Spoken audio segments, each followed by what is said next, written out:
ప్రస్తుతం మనతో పాటు బీఆర్ఎస్ కార్యకర్త పావని గౌడ్ గారు ఉన్నారు. మాట్లాడదాం. నమస్తే అండి. నమస్తేరా. సో ఇన్ని డేస్ నుంచి తను ఒక 5 మంత్స్ నుంచి జైల్లో ఉన్నారు కదా, ఇప్పుడు సడన్ గా ఇలా బెయిల్ రావడం జరిగింది. చాలా టైం నుంచి ట్రై చేస్తున్నారు బెయిల్ కోసం, మరి ఇప్పుడు ఎలా అనిపిస్తుంది?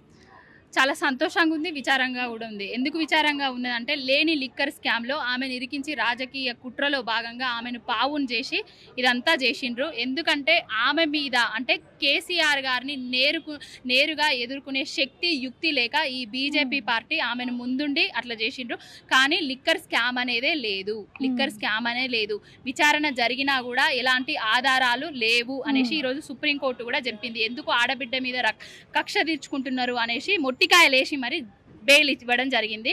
కేసీఆర్ గారు మొదటి నుండే చెప్పిండ్రు, కేటీఆర్ అయినా హరీష్ రావు గారు అయినా కూడా ఏమని చెప్పిండ్రు, కడిగిన ముత్యం లాగా బయటికి వస్తుంది కవితక్క గారు అని చెప్పిండ్రు. కడిగిన ముత్యం లాగానే ఆమె బయటికి వచ్చింది. ఓకే, సో ఇప్పుడు పర్మనెంట్ బెయిల్ అనుకోవచ్చా? మళ్ళీ ఏమైనా వెళ్ళే అవకాశాలు ఉన్నాయా?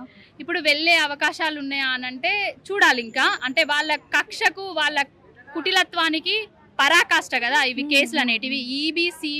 ఈడీ సిబిఐ కేసులు అనేటివి ఏంటంటే రాజ్యాంగబద్ధమైన సంస్థలను మోడీ వాళ్ళ జేబు సంస్థలుగా ఉపయోగించి ఎవరైతే ఎదురు నిలుస్తారో, ఎదురుండి పోరాడుతారో వాళ్ళ పార్టీలను లేకుండా చేయడము, వాళ్ళ ప్రభుత్వాలను వడగొట్టడము, ఏదో ఒకటి చేయడమే ఆయన ఉద్దేశము. ఆయన చూస్తున్నాము కూడా మనము.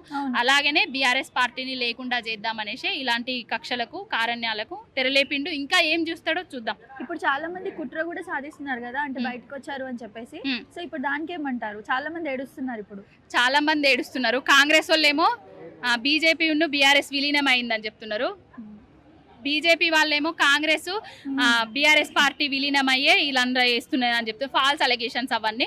కేసీఆర్ గారు ఒక్కడిగా వచ్చిండు, తెలంగాణను తెచ్చిండు. బీఆర్ఎస్ పార్టీ కేసీఆర్ గారి రథసారథిగా ఒక్కడిగానే ఉంటుంది. రేపు దేశం లెవెల్లోనే కొట్లాడబోతుంది.